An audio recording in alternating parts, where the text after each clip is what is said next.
Welcome to the Phi-Lacrosse-ophy podcast, where host and lacrosse expert Jamie Monroe will do what he does best, talk about lacrosse. Each episode will provide listeners with education, insights, stories, and lessons about the lacrosse world. We will discuss current events, coaching, philosophies, and college lacrosse recruiting. Now let's get started with your host, Jamie Monroe. Really excited to welcome Brian Voelker to the Phi-Lacrosse-ophy podcast. Brian is the head coach at Drexel University, a great friend and a great guy, and has had an amazing lacrosse journey. And I'm really fired up to have you on. How you doing, Brian? I'm doing great. Just getting back. School started on Monday, and just excited to be back with the guys. The weather is a little chilly, which I'm not excited about, but that's lacrosse this time of year. Lacrosse has become an outdoor winter sport. No doubt. You can't complain about it because I can't complain about it, but sport, right? We chose where we're coaching, I guess. But. No doubt. But I definitely get bundled up. We had a little snow squall yesterday in our workout, and I wasn't too excited about it. But it is what it is. You just got to bundle up and put some hand warmers on and cover my bald head with a hat and be ready to go. So great to be back out there with the guys, though, isn't it? It is. It's great to be back. We have a good group of kids, and it's good to get together with them, and good to see those guys after a couple week break, and who's worked hard and who's ready to go, and the excitement that those guys have. So it was good to get back with them. And by the way, how about your Ravens? Just a huge game this weekend. They've had a incredible year, but Tennessee looked pretty good last week, so it'll be an interesting game Saturday night. I'm going to hunker down and be screaming at the TV probably by myself. So you're in Eagles territory. No doubt. How's it going, everybody? Thank you so much for tuning in to my podcasts. I've had so much fun doing them. I only wish that I'd started recording my lacrosse conversations like 25 or 30 years ago. Now, if you like these podcasts, you will love the content I've created in the JM3 coaches training programs and the academies. Whether you're a coach or a player or a parent, there's so much great information for you guys. I've done this content for men's lacrosse and women's lacrosse, for box lacrosse, field lacrosse, youth lacrosse. And the great news is I've created a 7-day free trial. So if you're tired of endlessly searching the internet for great content, just go to www.jm3sports.com/free trial. You can get access to all of the content I've created for free for 7 days. Trust me, when you take a look at it, you're going to want more. Almost everybody gets hooked. All right, enjoy the rest of the podcast. But hey, I want to flash back and really just dive in a little bit to your journey as a player and a coach. And you really extended your player journey quite a ways while you were coaching. And along the way, if you could just talk about the mentors that you had, the things that you might have learned, and any stories that people might find interesting. But let's kick it off with high school, and tell us about kind of the most important people in your life there and how you ended up at Hopkins. Yeah, well, I had the opportunity to go to Gilman. I grew up in Parkville, Maryland, which is a little town kind of east of Towson. Not really known for lacrosse, to be quite honest with you. But played some rec ball there, and actually the athletic director at Gilman is a Parkville native that knew my grandfather and my uncle really well, and that's how I was lucky enough to kind of get to Gilman. Had a great experience there. Have a ton of friends that are some of my best friends to this day from Gilman. Feel blessed to have gone there and get the education, and to have known some of the people there. Coach Bristow and was the football coach there. It was great. Jody Martin was my high school lacrosse coach. And he's obviously still very involved in the lacrosse world, and somebody I see a decent amount and talk to a decent amount, and a great person, and was I feel blessed to have him as my high school lacrosse coach. I think he was a guy that really looked out for us and tried to get us to places and make sure that we were taken care of.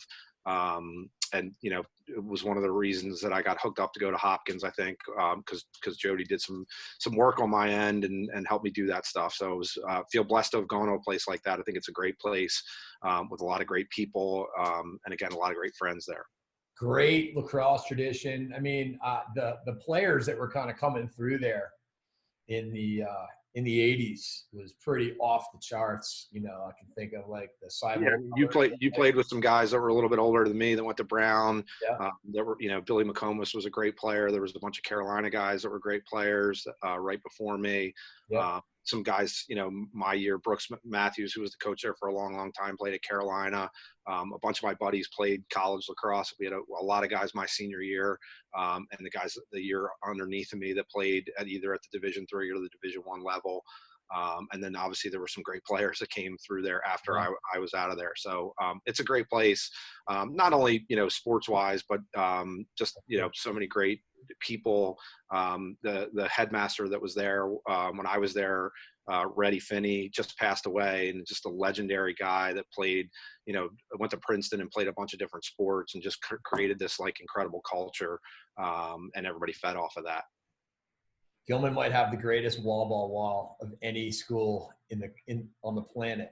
Yeah, well, and anybody knows from Baltimore, that wall goes with the legendary Dan Senfto, in the stands rooting for people, and I think Danny's still around and going to games there, and he's obviously a legend in the Baltimore scene at high school games, and it's always a guy that when I go down there still like go and see, and he knows me and knows who I am and all that stuff. So it's a cool place with a lot of great traditions. Yeah, it's awesome. So you ended up at Hopkins, graduated in '91, and were a 3-time All-American defenseman, lefty, and you got a chance to play with some great players and get some great coaching. Can you talk a little bit about the people that had a huge impact on you, both as teammates and coaches?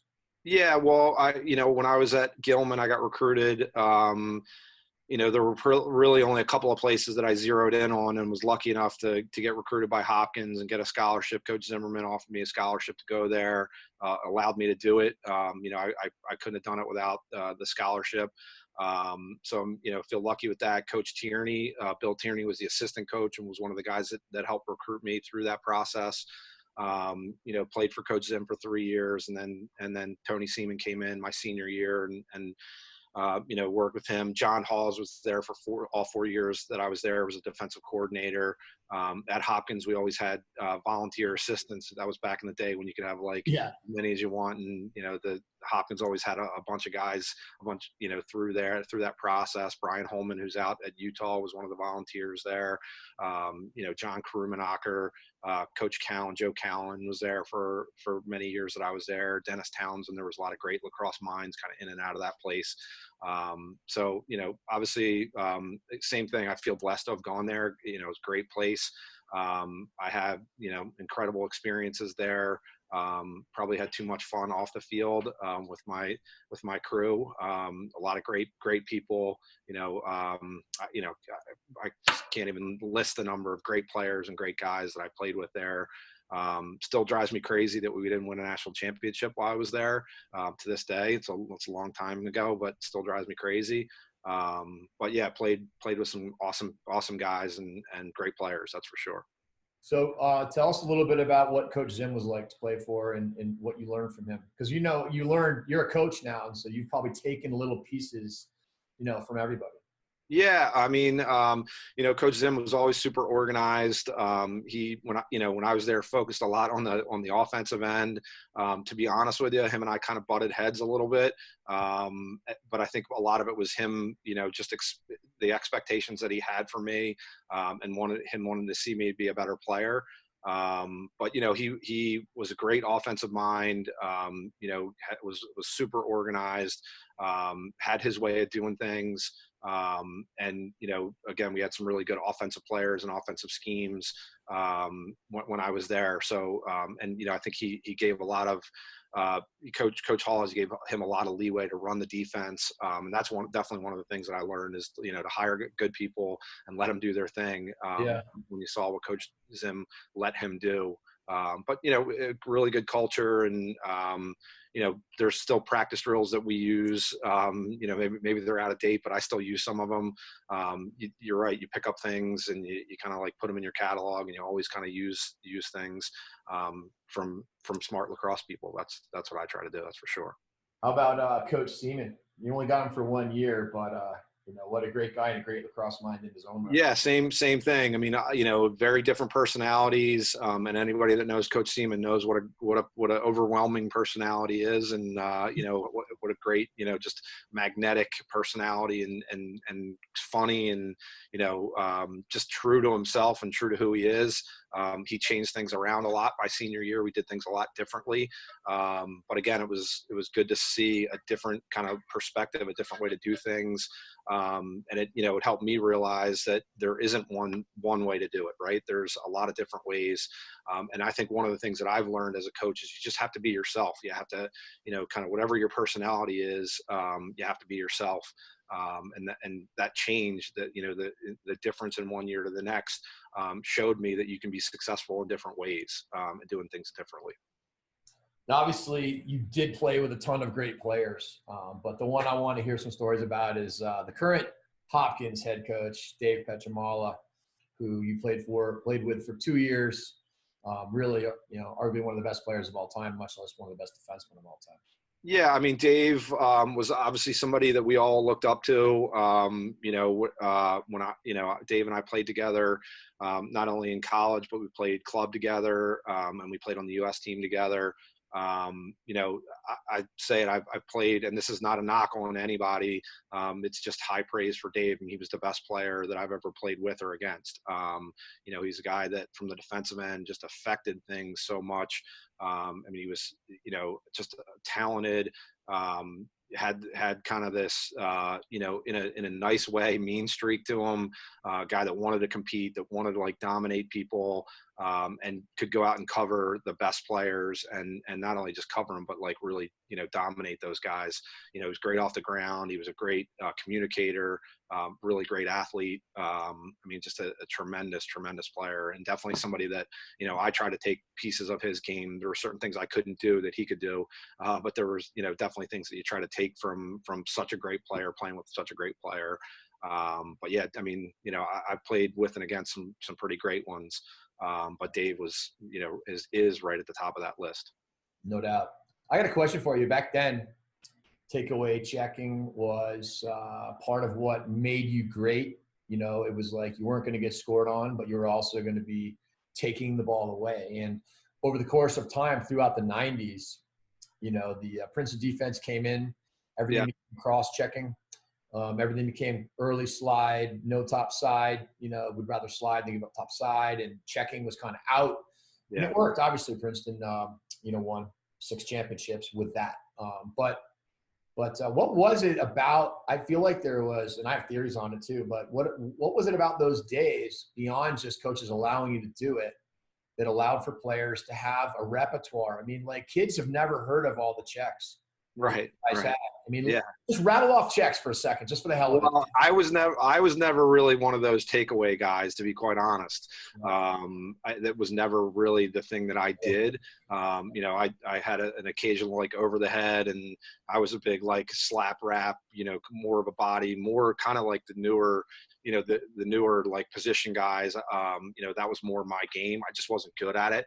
If it was at the end of the game and they said, go out there and take the ball away from this guy, I wasn't great at that. Or at least I don't think I was. I do think part of it was the stick technology. Part of it was, back in those days, when I was in high school, you could play 9 long poles. Syracuse used to ride with nine long poles. So everybody had a long pole. It wasn't like, okay, go find the short stick. Then when I got to college, they took one of the poles, they took the poles out a little bit and made it 5 long sticks for a long time. And then it obviously went down to 4. So I think that was part of it. But honestly, probably the stick technology. If you look at sticks and what they are now and the way the ball does not come out really, I don't think you can make your living being a takeaway guy these days, because to be honest with you, the checks that guys used to land back in those days and the ball would come out, I don't really think the ball's coming out all that often. I mean, I don't know if it's guys are stronger, the stick technology, the combination of both. But really the ball, I mean, you there's no get doubt. pretty good checks on people now, and the ball doesn't really come out. So you have to play more body. You have to do more cross check, and cross checking. I'll give a shout out to my man Dito. John DiTomaso is the guy that, kind of really created that, that cross-check hole at goal line. I don't know if he created it, but he was the best at it probably ever. Yeah. Some of his matchups with the Nelson guys up at Syracuse and him locking into, a big, strong, crazy, great attackman and locking in on him. That's obviously something that I took away from, and I think it was good at that stuff. But yeah, that stuff came into play. And then you're right, Coach Tierney and his defense and the way he played, the quick slides and some of that stuff. Look, when we're somebody that's that successful, people are going to copy, right? So people started copying that stuff. Everybody started doing it. And then people had to start figuring out, hey, how can we get an offense that runs against this defense that everybody's playing now? Because, Coach Tierney had so much success with it. I agree. There's no question the stick technology makes a big difference. And I think also, the way kids are coached was different too, because you were allowed to go over the head back in the day as part of what you did. And learning how to go over the head taught you how to do a ding-dong. Yeah, no doubt. Right? No doubt. And those two things. And V-holds were standard. And so therefore, all three of those things, a V-hold, an over the head, and a ding-dong all went together. And that, anybody can learn how to do that, but you're not going to learn how to do it if you're never V-holding. Right. And if you're never really going to go over somebody's head, then you're probably not going to learn how to do it. I mean, you could, but it's easier. Yeah, I mean, look, I know when I played, the coaches, they gave you a little bit more freedom, but if you're going over the head and you're missing, then you're not going to play. So, I don't think anybody was going out and saying, hey, Dave, go play 49 times with these guys. But it was different. And you're right, there are guys out there. I mean, if you want to get the dictionary of lacrosse checks, like Ronnie Klausner is the guy, one of the most creative guys around. He was a great takeaway guy, great player at Towson. He's a guy that we, played club with. He would come up with names. I don't even know what they were, what he was thinking they were, but he had great names for all this stuff. He might have just been making it up. I don't know. But there were guys out there that were much better takeaway guys than I were. I was back then. I never got too much into that stuff. The only time I was, throwing that stuff was when I was beat and guys were running by me and, throwing it just to see what happened. But yeah, I mean, the wrap checking was a little bit different. Like I said, you could throw a wrap or a back check or a butt dig and the ball would really come out. Nowadays, that stuff just doesn't happen. Right.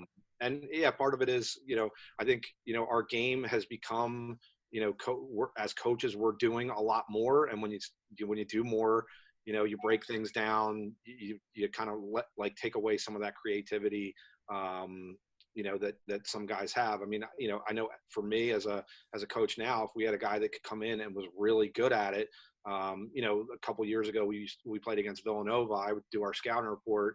And the kid that played for Villanova, I said it was like magic. Like he used to wave his stick at guys and the ball would be on the ground. Oh yeah.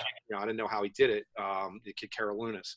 There weren't many of those guys around. Our guys weren't used to seeing that stuff. And we literally used to have to take 5 minutes on our scouting report and say, okay, if you're running this way, these are the things he's going to do. You might be better off running left-handed instead of running right-handed. Exactly. Right. It's a weird thing to say to a kid because they just don't see that stuff anymore. No, you do not run left-handed on Dave Petramala. But what's funny? One of the reasons why I say this is I know that in college, it wasn't like everybody was allowed to go over the head and get cooked for a goal. But I remember just recently, in the last few years, there was I don't know, on Twitter, on something, there was I clicked this link for, I think it was Brine versus Mount Washington Tavern game. I think. And it was everybody was going over the head nonstop. And they were able to get over and back, but without actually giving up position. But it was, Bresci was in there. He was playing for Brine. He was going over the head nonstop. These guys were. But I think that's the thing. I mean, even if you look at, the U.S. stuff and the pro league stuff. Look, back in the day for people that don't know, when you graduated from college, you went and played club, and the Yep. best players played club. And it was basically the same guys that would be in the pro league now. It's the same guys that are on the U.S. teams. All those guys were trying out. Those were, it was the most talented lacrosse that you were going to see. Those guys, they could beat, most college teams, but, the coaches, not that they, weren't good coaches, but they also were more like, okay, here's who we're subbing. They were organizers. They were letting guys go. You weren't, they weren't sending you running laps if you didn't listen to them or whatever. The days of Mount Washington, I mean, the guys that ran through that program when I played there, Skip Lickvis and Dennis Way were the coaches, were, awesome guys that put in so much time and effort into that program and into the club, network. But the players that came in and out of that thing, and the crazy fun we had, after games and kind of all the stuff that we did, it's an awesome thing to have, as part of your past. But like I said, even now, like the U.S. teams are a little bit different. We just had a get together with the 1994 team about a month ago in Baltimore, and we were telling funny stories. And I'm looking around, and Tucker Durkin coaches for me. I'm not sure he's doing a lot of the things that we were doing, getting ready for the 1994 World Games, because it's just a little bit of a different world. Yeah, it is. Those guys are taking it a little bit more serious. We goofed around some, partly because we could, but partly it was just a different thing. It's a different world. So after Hopkins, you coached in '92 at Princeton, and that was a part of Coach Tierney's first championship. What was it like coaching for Coach T? I mean, besides crazy, because that sideline was definitely crazy. Obviously he's again, not to knock anybody, but, to me in my lifetime, he's the best coach around. He's obviously, did amazing things at Princeton. He's done amazing things at Denver and still doing them. I don't know how he's still doing them, to be honest with you, but he's still pumping out great teams and winning national championships and compete for national championships. As a young guy, it was great to kind of learn, to be given a lot of responsibility. I mean, I was younger than, guys on the team, to be quite honest with you. One of the captains of that team is a guy that I went to high school with, is one of my best friends, David Gaines. But those are guys that were basically my same age, and Coach Tierney gave me a lot of freedom to do things on the defensive end. When we were practicing, I was doing a lot of things by myself. Felt like it gave me a lot of responsibility, and I learned a lot. Living with Dave Metzbauer was an experience of its own, and Metzy's, a great lacrosse mind and a great roommate. But yeah, it was an awesome experience. Obviously great players, great kids that I coached there that obviously aren't kids anymore. But it was, incredible, and winning a national championship coming out, and coaching for a year there, was incredible. I remember us being at the Carolina lacrosse camp, I think in 1992. Yes.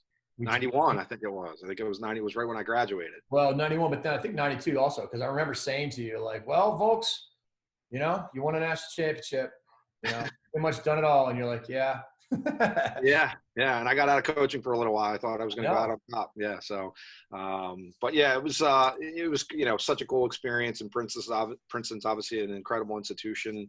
Princeton, New Jersey is not the best place to live when you're, 22, 23 years old and, single, but, my wife and I were dating at that time, pretty serious. So I was like, driving down to Northern Virginia, and her and I were meeting in Delaware and all that stuff. But yeah, it was crazy incredible.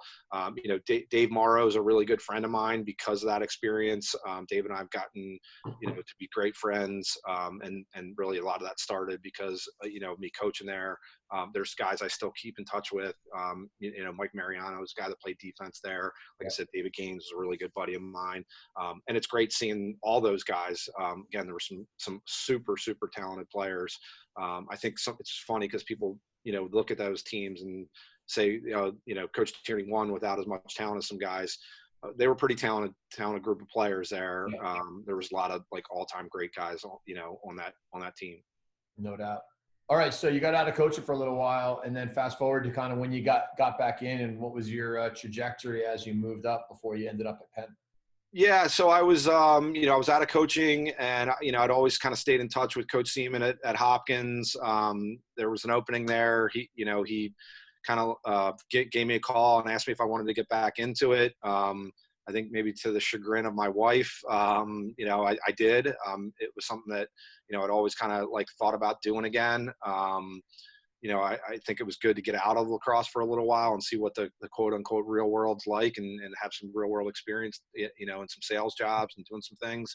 But was again fortunate enough that Coach Seaman, thought enough of me as a player, and thought enough of me as like, a mind for the game, that he came after me. I was an assistant coach there at Hopkins, for 3 years, a year with Tony, and then he left, and then for 2 years under John Hawes. Got to coach with Todd Cavallero, who's a good friend of mine. Yeah. We were teammates, and Todd eventually came and helped me coach at Penn for a little bit.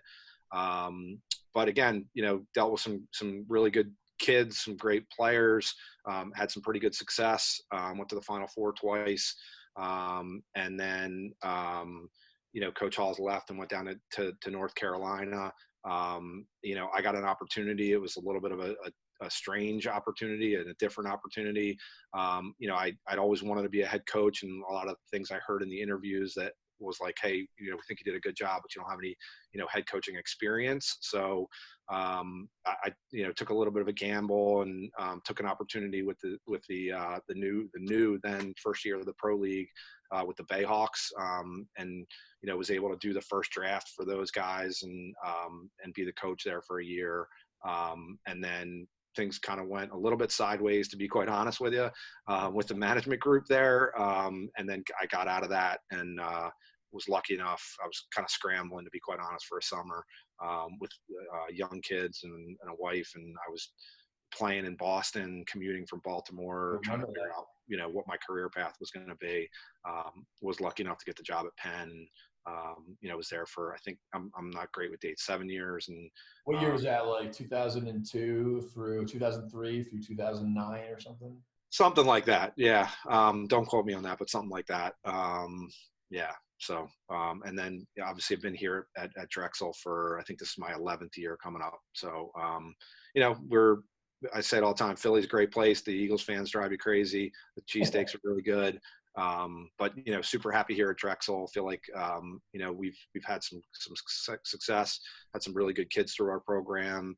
Had in 2014, obviously a great season, and went to the final 8 of the NCAAs. Last year felt like we kind of got our feet underneath of us after a tough start. Lost a really good Towson team in the CAA finals, and have a really good group of kids coming back, and looking to kind of build on the success we had last year at the end of the year. That's awesome. Well, let's transition into talking a little bit about Drexel. Can you talk to us about how you go about building the culture within your program?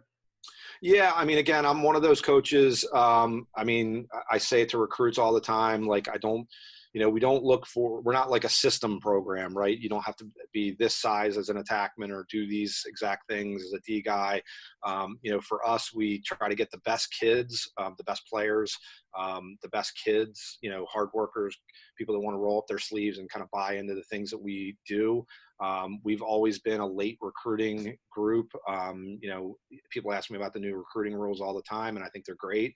But I'm like, they don't really affect us all that much, because we've never really done it early. So, we want to get kids that know what they're getting into. We want kids that want to be a part of our program.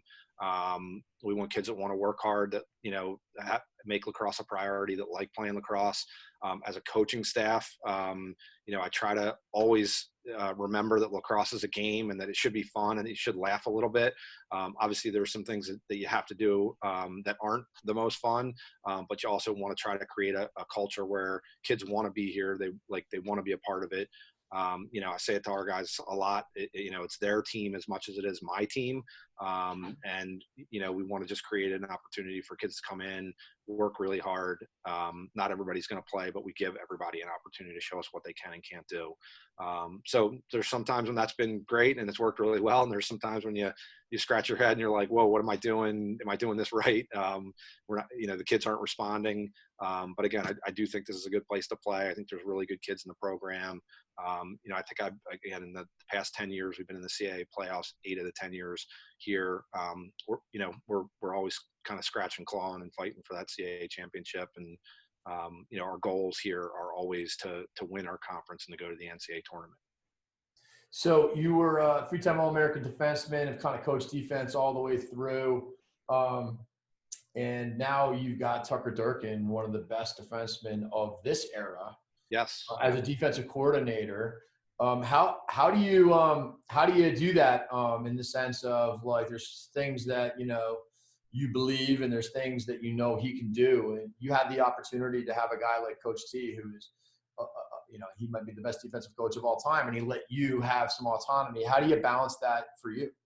Yeah, well, again, when I'm hiring guys, and Steve Boyle's been here doing a great job with our offense. Again, I'm not great with dates, but before him, Connor Ford was here, great offensive mind. I've worked with other guys, Todd Cavallero. Those are the 3 guys that I've worked with on the offensive end. I think Chris Collins just left here, had worked with our D guys for a long time. When you hire people, you have to feel good about who they are and what they can do and what their skill set is. And when I hired Tucker, him and I kind of sat down. I felt like I interviewed, to be honest with you, a bunch of guys that would have done a really good job. But when Tucker and I sat down and talked about kind of philosophies and things that, he wants to do or likes to do, and it just really kind of clicked with the things that I want to do, and like to do, and how I do them. But I tell to all my coaches, like, look, when we have these meetings and we go through things, I'll sit down and talk to Steve about, like, hey, I saw this team do this, maybe we can do this on offense.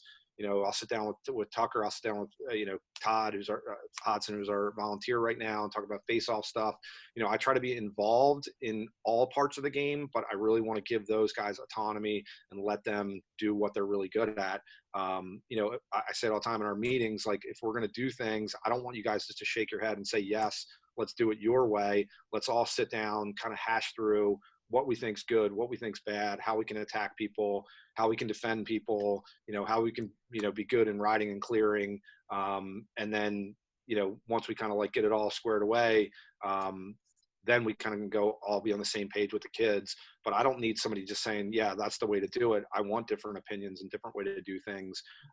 You got to have other people looking at the game, smart people that know what they're doing. And that's what I've always tried to hire.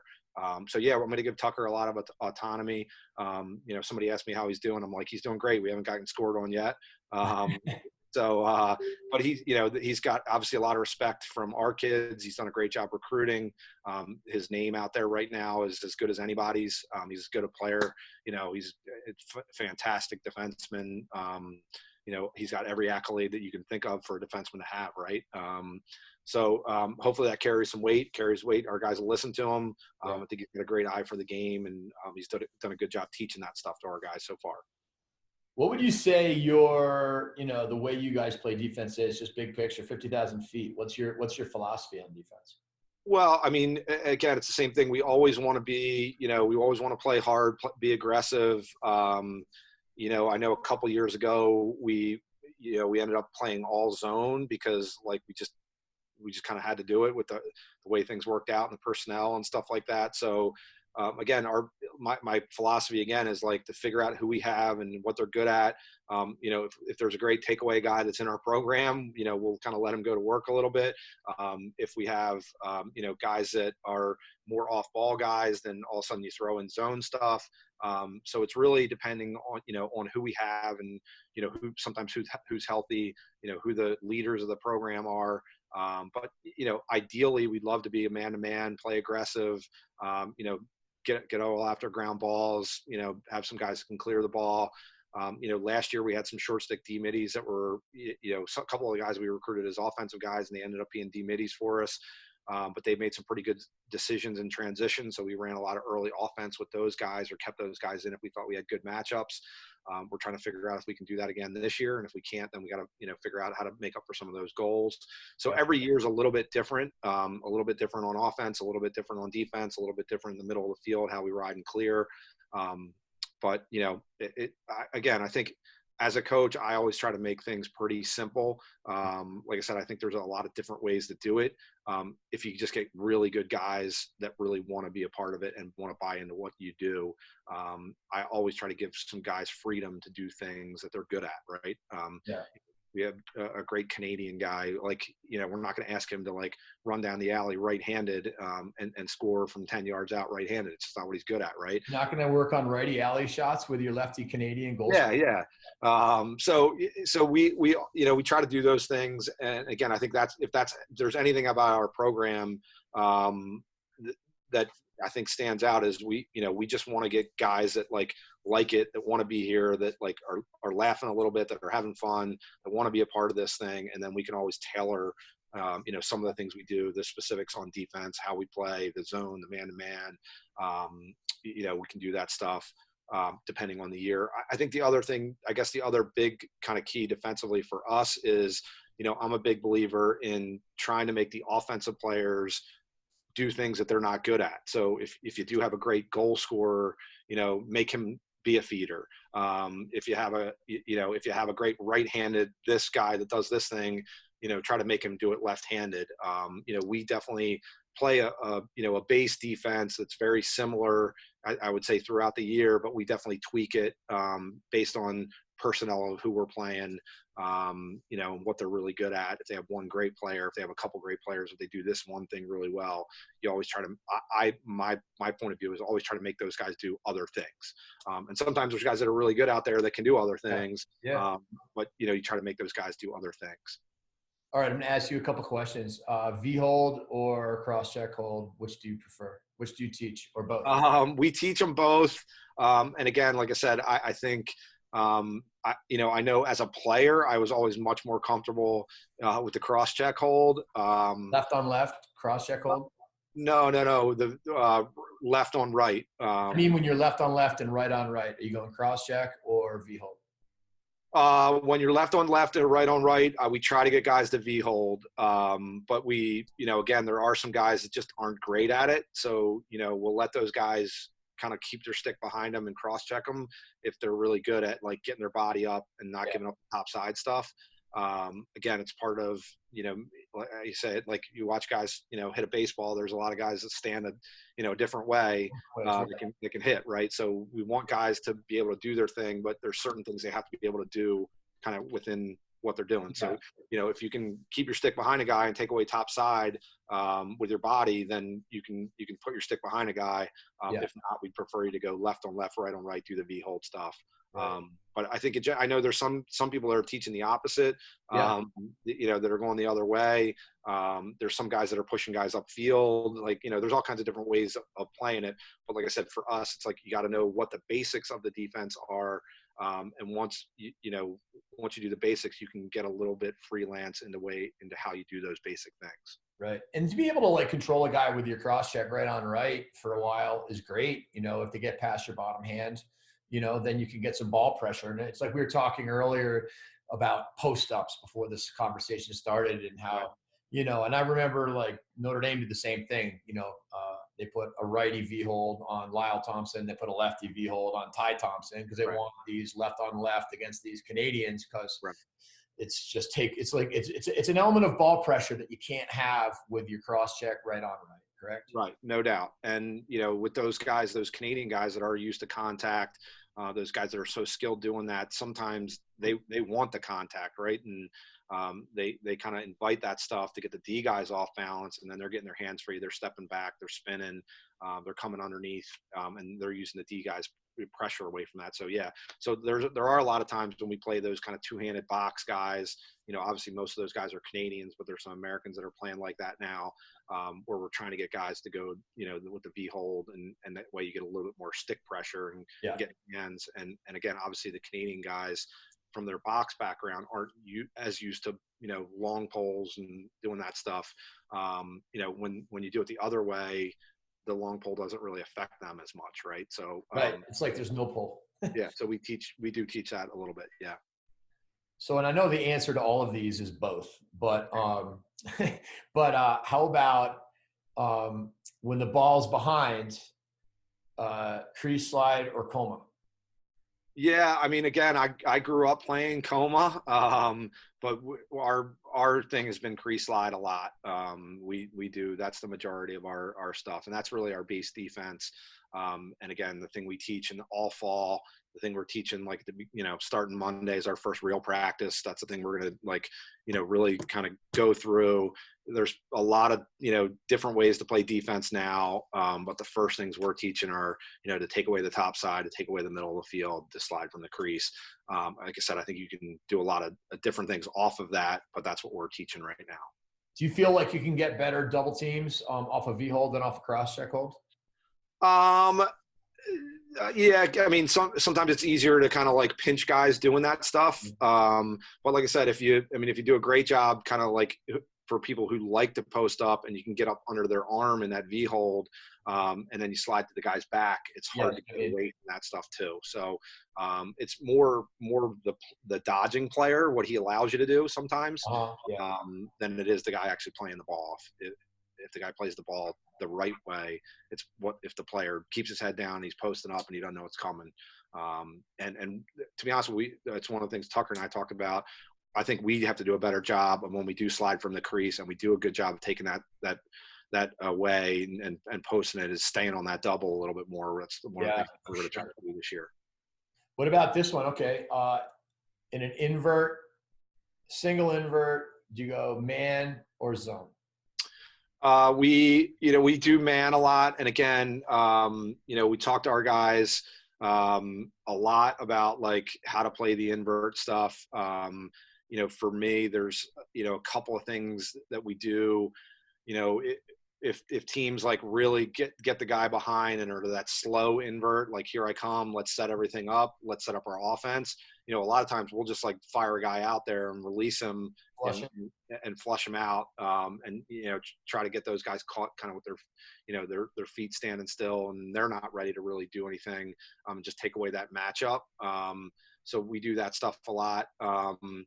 We're all of our slide stuff, we try not to, when you're covering somebody, because we slide from the crease, we try not to kind of pre-rotate. We try to like cover the guy on the crease and then slide. And then if you're going to get off the guy, you might as well go. So we don't do a lot of kind of zone up, quote unquote, stick a guy right in the middle and zone up and wait.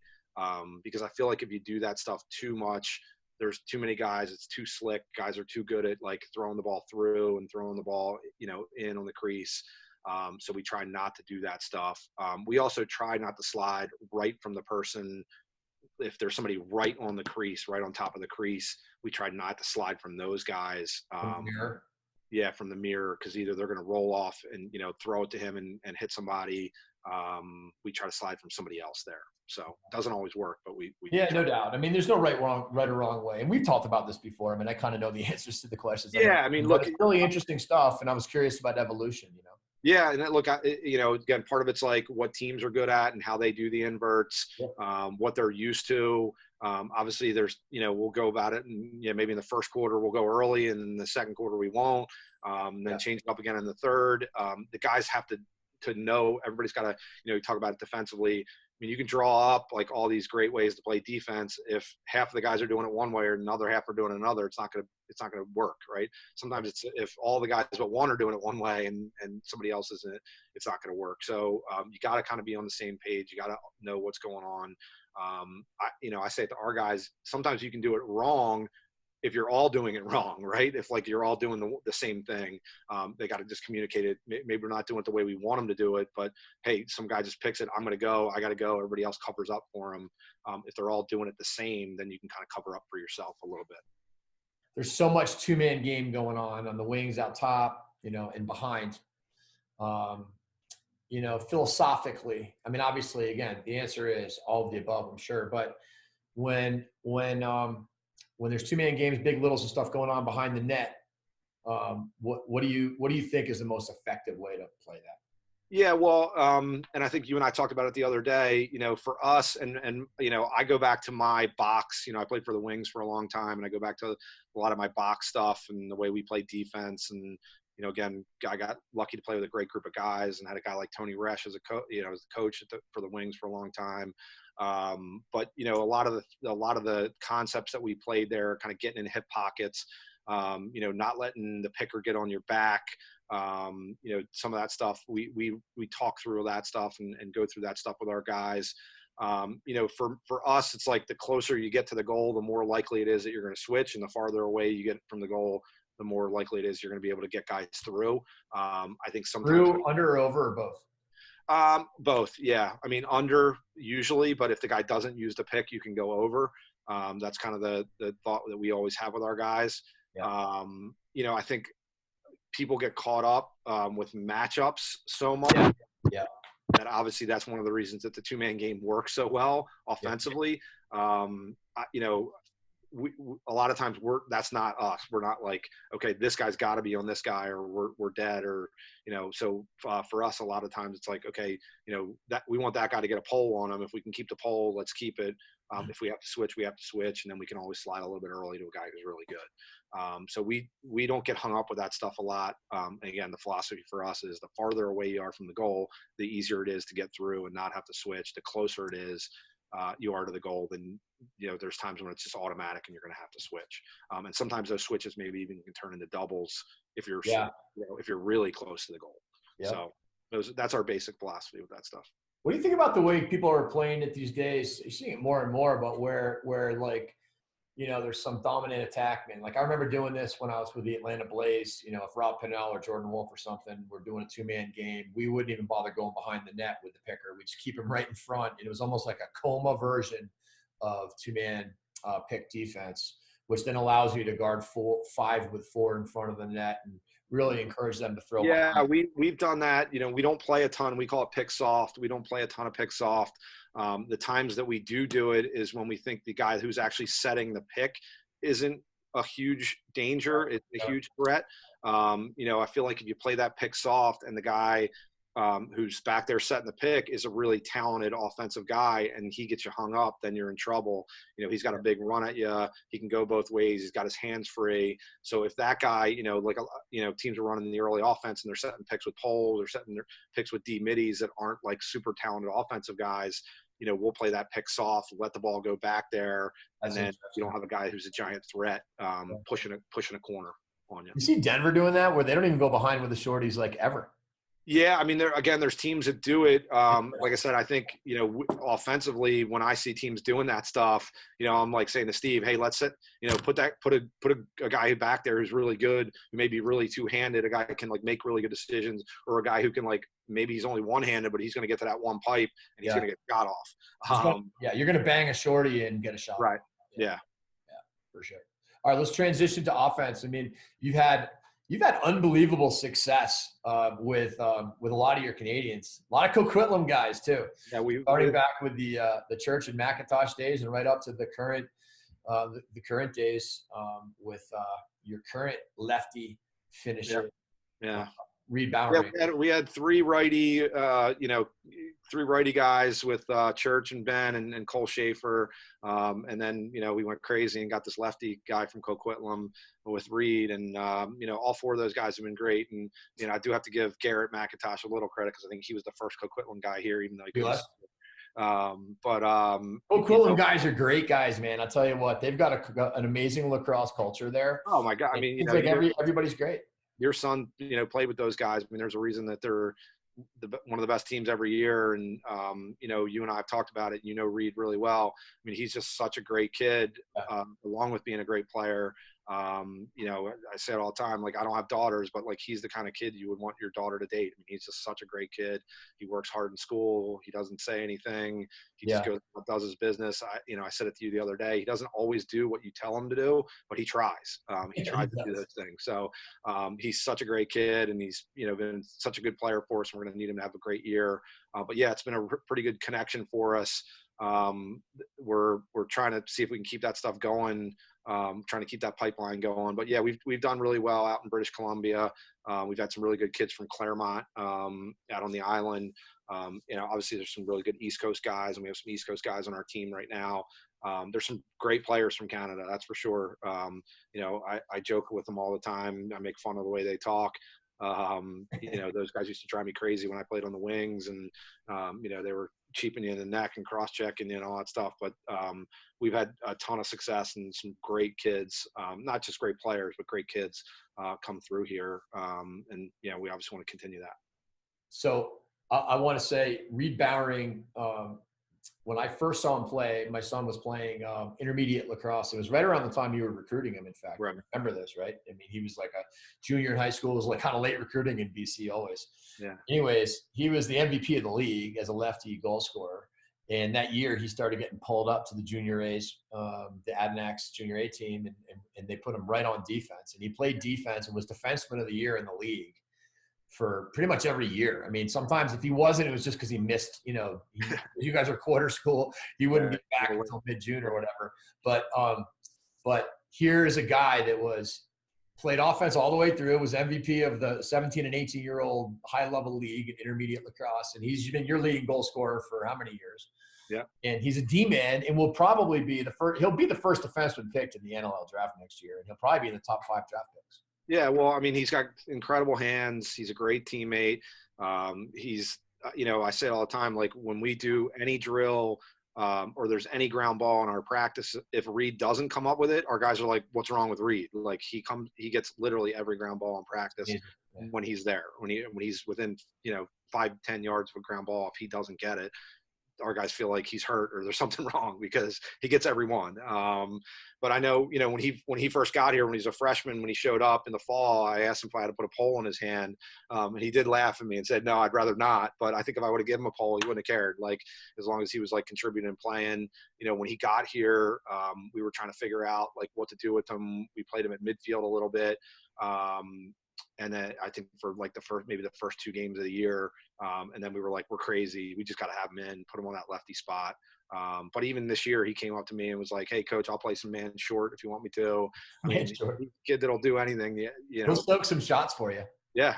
So he'll do anything to help us win. And like I said, he's a tremendous, tremendous kid. We love him. I think he's going to be a great indoor player. Hopefully he gets some looks for the Canadian national team, the outdoor team. But I know he's going to have a ton of success. He's a great kid. No doubt. Well, so, just like on the defensive end where you've got certain philosophies, but you basically mold your philosophy every year to what you have. It's the same thing on offense. And because you always have some Canadians in the mix and you always have, some two-handed Americans in the mix, how do you blend the pairs type of stuff to also allow for these quick rollback guys that can shoot the ball with both hands and feed it with both hands? And how do you marry the two? Yeah, well, again, the good news for our offensive guys is I stay out a lot of that, high level stuff. And again, Steve's done a great job doing that stuff. And we had a really good offense last year. We had good offense 2 years ago. Our offense is really, to be honest with you, carried us for the last couple of years. We have, I think, 8 of our 9 scorers back from last year, top scorers. Steve's been, he's just done a really good job. He's super creative. We try to give guys some freedom. We try to blend some guys in. Last year we had, some guys that were midfielders that were really attackmen. And we had to get real creative. And Steve did a great job of having those guys attack from the wing and attack from behind the goal, and having guys pair up with Reed or with Marshall, who graduated, a Canadian guy, do some pick and roll stuff. I don't think we call our offense pairs, which was obviously, when Chris was here, he ran a lot of that stuff and had some guys that do it. But we have some of those concepts. And like I said, when you have a guy like Reed and you can get another lefty over there, and you got guys that are that slick and can handle the ball, they can either create, tough matchups if they get a switch, or create confusion. And then when they create confusion, they can put a ball in a guy's ear and a guy can catch it. Those are the things we try to do on our offensive end. Again, we think we have some midfielders this year that can dodge downhill. We have some guys that can attack long poles from up top and from behind. So we're going to want to try to do that stuff a little bit. Matt Varian's been, our leading scorer every year. He's been healthy that he's here.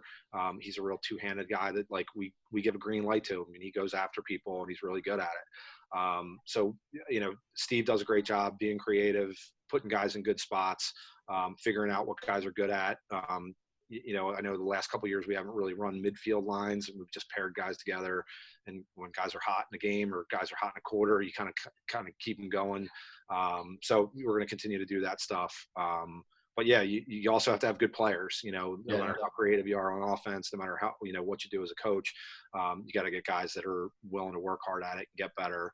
Colin Mailman's a kid for us that played short stick D midi for 2 years. He came to me after his second year and said, I really want to play offense. And I said, okay, well, you're gonna have to work really hard to do it. And he took all summer and really worked and came back and was our best midi last year, our best offensive midi as a junior, and really talented kid. And I give him a ton of credit for working at it. So, you hope what that does as a coach is that rubs off on other guys, right? Yeah, they see what happens when you do put the time and the effort in. So, those are things that we always try to do. But again, I give Steve a lot of credit for creating, scenarios and being creative. And I give the kids a lot of credit for putting the time and the effort in. When you talk about having a lot of attackmen running out in the midfield and you got new rules with shot clock, and it seems like a lot of people are just trying to go two ways as much as they can. Yeah. What's the biggest key for not giving up transition there? Is it just pretty much don't take bad shots? Yeah. And again, it's, part of it's also having the ride game and how you ride and sometimes how you get guys on and off the field. We practice that a lot. And our guys know, when it's certain midfield combinations, some guys are running to the far corner, and some guys are running to the box. So you have to know that stuff. So we've done a pretty good job of that, but then there's teams in you play, Albany is a real two-way team. It's hard to run those offensive guys or those defensive guys. So you have to make sure the kids know that stuff. And there are certain games where we're saying to kids, hey, you're going to have to play defense. If you're running midfield for us, I know maybe been a high school attackman or used to playing that stuff. You're going to have to understand some of the basic concepts of what we're doing and get back first. And then if we can sub you on and off. So, we've been pretty decent at that stuff. But the ride and practicing it and practicing getting guys on and off the field becomes super important. I know this fall I felt like we practiced more full field stuff. We practiced more face off and sub stuff than we ever have, because it becomes with the shot clock such an important part. We're not doing a lot of, in years past, we would do big half-hour, 40-minute chunks of 6 versus 6 half field, right? And if the ball went out of bounds, it was like, okay, put another group in, those guys didn't score or whatever. But now, we don't do nearly as much of that. Everything's based on either off of a face-off, or if you do play offense, there's another group down the other end, and we want to see a ride clear, get on and off. And then we might put another group back in, down back on that other offensive end. But you really, we practice half field. We call it full field, half field. So we do a lot of that stuff. Yep. All right. Last transition, talk a little bit about recruiting. And I used to love to recruit. And what I loved most about recruiting was hoops. The basketball games, the coaches' basketball games were so epic over the course of time. Yeah. And I know your shoulder's a little banged up, you said, so you have been playing a ton of hoops. And I don't really have too many people. I'm just getting old. I can't keep up with young guys anymore. I know. So. But just so people know, the camaraderie that is built on the basketball court and some of the great times. I think one time you were curling over the top of a pick, and Voelks, back when he was in shape 10 years ago, he would always wear a lacrosse penny, because he was jacked. And one day I literally held his shirt and ripped his penny off his back. And it was just, you looked at me and it was actually pretty hilarious. It's a great way to play a pick. It is. Got to hold them a little bit. But, yeah, I mean, look, again, I say it all the time, one of the great things about this job, besides dealing with college kids, besides the competition, besides the great game, again, you want to have a little bit of fun with it. And there's a lot of guys out there that I have great relationships with. There's a lot of guys that drive me crazy, I guess. But when you're out there on the road and you're baking on on a summer day recruiting, there's no reason, that you can't like have a little bit of fun with things and go play a lunchtime game of hoops or, go play in the evening after, before you go home or whatever it is. Again, I'm getting to the point where there's a lot of young guys running around that I'm having a hard time keeping up with, but you still try to do that stuff. I know for me, again, as a player, I really honestly think that's the best way to get in shape for lacrosse. And because you have obviously a lot of the same concepts on offense and a ton of the same concepts on defense. I wish I was a better basketball player and could have really played at a higher level. I can never do that stuff, but when I was younger, I could cover a lot of guys, and it's because it's the same concept as lacrosse, right? It's like the picking, the communication stuff. It does drive me crazy. Like when I see some of our guys playing basketball, especially the D guys, I'm like, you guys can't like talk through a pick. Like it's the same thing. So I think it's a great way to get in shape for lacrosse. And obviously, like I said, there, even on the recruiting trail now, there's a lot of those like guys playing in the pros or you're trying out for U.S. teams, and those guys are, on the circuit playing pickup hoops, and they're probably too young and too good and too in shape for me to kind of keep up with them. But there's still some old guys that hang in there. yeah. There's been some epic old guys, young guys games. That was like the thing for a while. Oh yeah, it'd be like me, you, Bresh, Joe Alberici, and all the old guys. Yeah, so so it's fun, and it's fun. It's funny to see, like, a long time ago, I used to play on the young guy squad. So I know. But yeah, there's been some epic ones. There's been, I think I tell the story back in the old 205 days where the 205 camp used to be at Loyola, and we used to go over to Hopkins and play afterwards. Yeah. There was like some near fist fights, and I remember Beef and Petro getting into it one time. Yeah. I was at that game. That was pretty epic. That was a good one. Yeah, that was a good one. I think the most epic one is when Paul Canabine and Ricky Soul were covering each other, and Ricky was just, Canabine fouls everybody all the time, and he just was sick of him fouling. Rick is so competitive too. Turned around and whacked him, and they both looked at each other and just kept playing. But yeah, I mean, it was just, it's just a fun thing. And it is funny to see guys compete, and there's a lot of good basketball players. There's some guys who can really play. And, I know a couple years ago was probably the highlight maybe of my, summer hoops career was winning, the first 3D coaches, hoops 3-on-3 tournament. That's right. Yeah, so that was one of my best ideas I ever had was to have was a $1,500 check for the winning 3-on-3 team on the Friday night of the Denver shootout, and you came out and played. And who was on your team? So Brundage really carried us, and Brian, who's out at Whittier, he's a tall drink of water, great player. Brian Kelly. Yeah, Brian Kelly. Three of us, and I was pretty old back then, so you're banging threes. I was banging threes and just kind rims. They had kind rims. Yes, kind rims. And it got to the point where I was so tired. I was like, all right, we just got to play and get this thing over with. And we ended up pulling the thing out. Brundage was the Holly Farms MVP. Right. But yeah, the worst part about it is, I won the $500 or whatever, and my wife had already like spent that much. She was out there in Denver with me. She bought so many shoes that I think I needed more than the 500 to cover that. But yeah, that was a fun time. Yeah, the camaraderie is pretty great. And it's funny too, because I mean, and as we transition into talk about recruiting for the last couple of minutes here, you think about, for me, I think about what basketball, I played a lot of basketball as you did, because, not only do we play on the recruiting trail, but when you're in an athletic department, you play lunchtime hoops for your workout, for 15, 20 years, I probably played every day in this academic year. And I feel like I gained so much athletic fluency from playing that much. And like all of the things that I kind of learned to coach in lacrosse, whether it be two-man game or hesitations or the little arm hook we were talking about at the beginning when I was bringing that up, you're like, oh yeah, that's your basketball move. But all of that stuff you figure out if you play enough. right? Yeah, no doubt.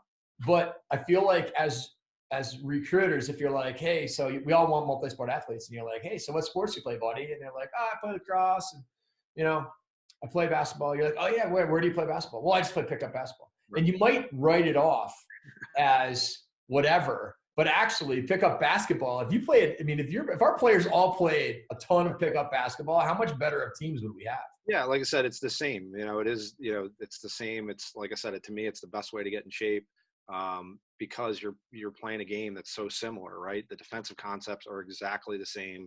The offensive concepts are really similar. Communication. The communication, on both sides of the ball are exactly the same. And you're running up and down and you're banging into each other, especially the way we played basketball, right? It was more like wrestling and basketball together. So especially it was much more like lacrosse. But yeah, I mean, look, I know there was some discussion in our coaches meetings about like taking out some of the fall recruiting stuff or having, really shrinking it. I mean, I know, I say it all the time, like I go watch stuff in the fall, and first of all, the one weekend this fall was so miserable. It was so cold and windy. Like, I'm not sure it was doing anybody any good. And people were like, well, you play lacrosse and it's cold. And I'm like, yeah, it's cold, but we're out there for 2 hours, not 8. Right. So, these kids are out on a field for 8 hours and the wind's blowing and everybody's freezing and you can't write down notes. I mean, there's a lot of, bad stuff with that. I think the other thing is you want kids, for me, we want kids that are really good high school football players or really good high school soccer players or really good high school wrestlers or basketball or swimming or whatever it is, right? You create so many different opportunities to make friendships, to learn different things, to learn different skills. And yeah, I mean, we're like, okay, we're going to go out to the fall and we don't see this group of guys, but if they're out there like leading their team to the state, football championship or soccer championship, that should be, that should tell you enough. But sometimes it doesn't. So I know for us, when we recruit, we do a chunk in the fall, but then we always kind of cut it off. We take a certain amount of guys like in the fall and then just stop. And then we'll start taking guys again after we go see kids play high school games.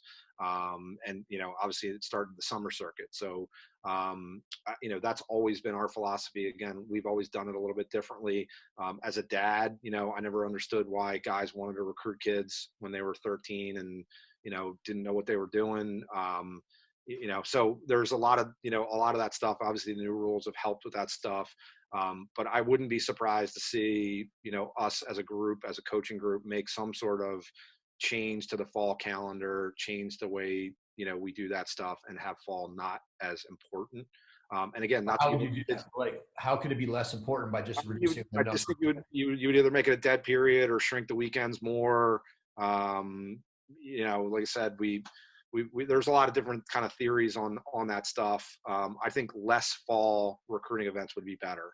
But I don't know. It's obviously not going to happen like this second. But I think eventually that stuff might come through the pipeline. Because, like I said, I don't know. To me, it is important. It is important for kids to play high school football. And it drives me crazy when we recruit kids and I ask them if they're playing other sports and they're like, no, I quit to concentrate on lacrosse. And I'm like, well, tell me what that means. Like, what are you doing? You playing more video games? You sitting on a couch? Or are you really getting better at lacrosse? And if you are putting so much time in lacrosse, is that burnout thing coming? I don't think it's a good thing to play one sport in high school year round. To me, you would have to cut off my pinky for me to give up high school football. It was just such an incredible experience and, in many ways. So I don't really understand some of that stuff. I mean, it's hard though, because I'll tell you, it's very hard. I've gone through this with my own kids, and obviously been involved on the end of being a Division I coach and on the end of running a business and my own kids, all that. And it's like the fall recruiting events this year, it was more important than ever because of the new rules. Because the class of 2021 really didn't get looked at since 8th grade. So they were looked at this summer. And there's no way a staff can in-depth know a class with how many good players there are and how many good teams and how many good events and how many events. No doubt. You can't know. So now it's like But James, I do think that coaches feel like that they're making some mistakes in the fall because I believe it. It's not real. It's not good lacrosse. It's terrible lacrosse. I mean, it would be better if there was no fall lacrosse to recruit from. Right. It's just that the issue is how you do it. Well, the issue is that there's no way everyone's getting seen in the summer. I mean, certain teams are going to get seen 10 times more than others. And there's just, you might have the best kid on a team that didn't get seen as much. And then the fall all of a sudden becomes incredibly important for junior year. Right. Because it's just the way it's going. Right. But you can't make the fall events if you're playing on the football team. You're like, well, crap. I mean, I'm a lacrosse player. I'm not going to like just not. You know, I'm second string football, whatever it is, you know. Well, again, I think if there was no fall, if that ever came about, you know, if we didn't have any or many recruiting opportunities in the fall, it would go back to the real old days where certain kids, the early kids, would be the kids who decided. You know who Johnny Christmas is the summer before junior year, and everybody else, you wait till the next summer. Yeah. So I agree. I mean, that would be the best way. Right. It would be. But I agree with that. It's just really, and it would allow kids, they would be multi-sport athletes. Right. And are we smart enough, good enough, organized enough to, as a coaching group, to figure out how to do that? Right. No, it's not. It's going to be hard to make happen. And, you know, with all the business that's going on with it, it'd probably be hard to happen. Yeah. And you're right. Fall lacrosse is gross. It's always a disappointment. If it's a nice day, you know, just chalk it up to that's as good as it can be. Yeah. You know, because at least I mean, I did an event in Florida and I felt like it was so much better just because it was 80 degrees out and I was wearing flip-flops. You know, I'm not sure lacrosse was that much better, but I was like much happier, that's for sure. But the weekend before I was the most miserable guy around. Like, you know, and nobody wanted to be around me. It was like, you know, it was terrible. But I was like, I hope everybody remembers this day because like this stinks. And it was terrible for the kids. Like it was terrible for the parents. It was terrible for everybody. And it, you know, it had nothing to do with like the event itself or anything. It was just terrible weather. And again, like it's just the fall lacrosse isn't nearly as good. The kids aren't as good. Well, they're not as good because there are athletes that aren't there. There's people that are injured from athletes. And plus they haven't had a stick in their hands. I mean, in June, at least the kids are coming off their lacrosse season and they're sharp. Yeah, 100%. And they practice. I mean, there's no practices, you know. I mean, so. Well, and, you know, I see it all the time. I see kids, and I'm like, you know, you'll see a kid on a Sunday in the fall, and you're like, wow, I thought this kid was really good, and he's not that good. And then you realize he had like, you know, 200 yards rushing and 3 touchdowns the night before, and he's like, you know, rolling out of bed and coming to this thing. He's all beat up, and of course he looks terrible. And he's got the red eye. Yeah, exactly. So. Yeah, it's a crazy thing. So hopefully it'll change a little bit. We definitely talked about it. I don't know. I know they're going to put some committees together to talk about it. I don't know if we're going to be organized enough to do it. You know, again, I think the good news for us is a couple of years ago, everybody went back and forth and we figured out a way to change those recruiting rules. And I think the change has been, you know, really good. Is it perfect? I don't think it's perfect, but I don't know if it'll ever be perfect. Yeah, it's better. But it's better. You can focus on getting better when you're an 8th, 9th, 10th grader. Yeah. You focus on having fun. I remember distinctly in the beginning of the recruiting, the major early recruiting stuff. And I remember when my son was an 8th grader and just how fun lacrosse was. And it's all it was fun in 8th grade. And then as soon as 9th grade hit, it was stressful for people. And yeah. I mean, it can be fun. I say it all the time, you know, Murph, you know, Mike at Penn, you know, said something to me a couple of years ago. And again, it's all about those, you know, the good old days, us get off my lawn old guys. But it's like, you know, back when we played, you know, when we played summer league in high school, we never did it because a college lacrosse coach was going to be there. We never, you know, there weren't a lot of things that we did to be recruited.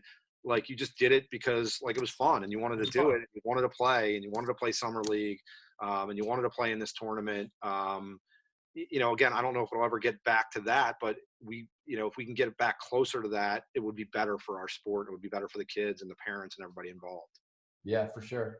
Well, folks, thanks so much for coming on and sharing all these experiences, knowledge, stories, and just the time.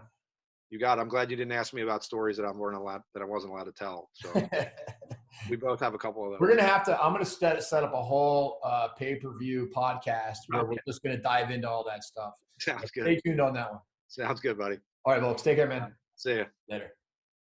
How's it going, everybody? Thank you so much for tuning in to my podcasts. I've had so much fun doing them. I only wish that I'd started recording my lacrosse conversations like 25 or 30 years ago. Now, if you like these podcasts, you will love the content I've created in the JM3 coaches training programs and the academies. Whether you're a coach or a player or a parent, there's so much great information for you guys. I've done this content for men's lacrosse and women's lacrosse, for box lacrosse, field lacrosse, youth lacrosse. And the great news is I've created a 7-day free trial.